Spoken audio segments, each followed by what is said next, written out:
Hi, everybody. Hello. Hey. So I'm Hannah, and I'm going to be talking a little bit about the project that I've been a part of, Solar SOAS.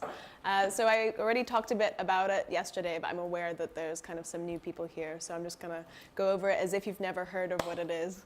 So yeah, as I said yesterday, and as I've kind of talked to a few of you about it a bit, Solar SOAS is basically a community energy project at a university, which means we've managed to set up we've set up a solar installation on one of the buildings of SOAS, and those solar panels are owned by a student society and run by students. And so that's kind of what's meant by community energy projects. So the energy, means of generating the energy is owned by the community, and in this case that community is university students. So in this presentation I'm going to be talking a little bit about how we started, so our origins, kind of the timeline of the project, what it is that the project actually is, how the structure of it all works together, and also stuff that we're working on right now and things that we're moving towards, and also perhaps how all of you could get involved. So in terms of how we started, we started actually as the SOAS Energy and Climate Justice Society. So that was our old logo, which we also really liked. But like I said yesterday, we kind of would just sit around talking about basically how terrible everything was and just the state of the world, and it was very depressing. Around this time, we also had the divestment movement going on, which I was a part of, and that was really exciting. But the thing about that was that it was quite, not like a negative campaign, but it was kind of trying to break stuff down or change stuff rather than like starting a positive project, if you understand. So there was lots of action going on with that because it was a successful campaign, so lots of momentum. But there was very much the sense of, you know, we want to do something more that's something kind of more kind of active and positive towards the, you know, clean energy future that we want to see created. So on the back of achieving divestment, I think I'm there, but you can't really see. So on the back of achieving divestment, you know, we're like, okay, let's ride this and kind of do some more. And so a couple of our members went to a talk about community energy and then came back to SOAS Energy and Climate Justice meeting all enthused and thought, hey, why don't we try a kind of solar or community energy project here at SOAS? And we're like, yeah, let's just, you know, explore what that actually could look like. And so that was kind of in around September 2014. We started looking into the funding of this kind of thing, how big it would be, you know, what would actually be required. We started applying for lots of grants, and kind of competitions, and one of those was the Mayor of London Low Carbon Entrepreneur Award. And so we actually became finalists in that competition, and that was the first time we were like recognized as a real thing. It was very, very exciting for us because we kind of we were sending out loads of applications, and we sent this one off, and then my friend just emailed me being like, did you see? And I was like, did I see what? And she's like, we're through to the finals. And we're like, wow. So we went to the finals at City Hall, and we met Boris Johnson. And two of our members had to kind of present in a Dragon's Den style kind of presentation to a panel of what were mainly entrepreneurs. There was very little low carbon. And also, kind of side note, this competition, Mayor of London Low Carbon Entrepreneur Award, has now been changed to the Mayor of London Entrepreneur Award. So anyway, just interesting note.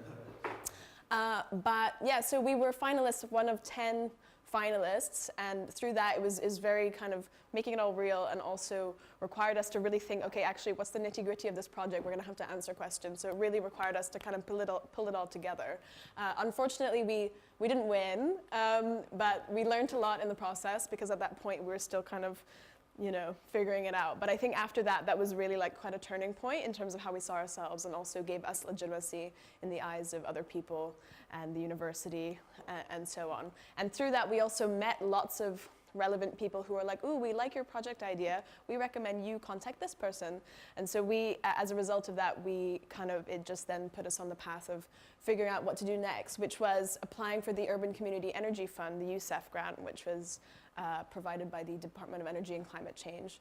So we applied for that actually, I think 3 or 4 times before we eventually got it, because it's a very long application, and they're really like, they check every single thing. For any kind of amount of money that you want to use over £1,000, you have to have 3 different quotes from different organizations just to demonstrate that you've kind of really done your research on it. So that was grueling, and it was, again, a group effort. So this was all done by a group of around 4 or 5 students kind of just randomly in our free time kind of contributing to this thing that we weren't that sure would carry off. But so we finally got the Urban Community Energy Fund grant, which was really good. And by the way, I forgot to mention that, like, kind of before this, a really important thing I think in any student project is to make sure that you've got student support. So at SOAS, we have a very active students union, and we have very active union general meetings that decides like student policy or kind of union policy. So we put through a motion about, you know, do we want solar panels on the school? Is this something that the student body supports? And there was like a unanimous yes. So we're like, okay, great, we got the mandate to go do that. And with that, we went on and kind of did all this stuff. So in this process, also a very key part was developing a relationship with our energy manager, the energy manager for the kind of Bloomsbury area, who's in charge of SOAS, so no. So I can just go on forever. Yeah, energy manager Stephen, amazing, I love him, but he's been very, very helpful. He's been very much a champion for this, and we were lucky because he'd actually done, can I have a few more minutes? Is that okay? Is that cheeky? Okay. Yeah, he'd done a similar project, but not student-based at City University, where they'd set up like solar panels, but not at all related to the students. So he liked the concept of kind of merging the two, and he had experience doing solar, so he wasn't kind of shy of all the, you know, the nitty-gritty stuff, but he liked the fact that we were getting kind of involved. Anyway, so once we got the fund, you know, we went to the school just to get their like official like okay. And I think once we got the fund, they were like, wow, this, you know, this is real. This could be good. And we pitched it to them and said, look, this could be great publicity for the school. These are our terms. And we like wrote up all these terms and stuff using that money, because that money kind of, part of it went towards a project manager who's project management organization, Share Energy, who are kind of specialized in community energy. So they helped us do all of that kind of official stuff. So we went to the school with this official proposal, and the school liked it. Set up a community benefit society. And then it all happened really fast. Then we managed to get pre-registered for the old feed-in tariffs, but that then set a very strict deadline as to when we had to be installed. Because in order to like get that old feed-in tariff, you have to have it installed by September 2016. So we're like, oh my God, we gotta, you know, we've got the permission, we've got the old feed-in tariffs. Now we just need the money to buy the solar panels.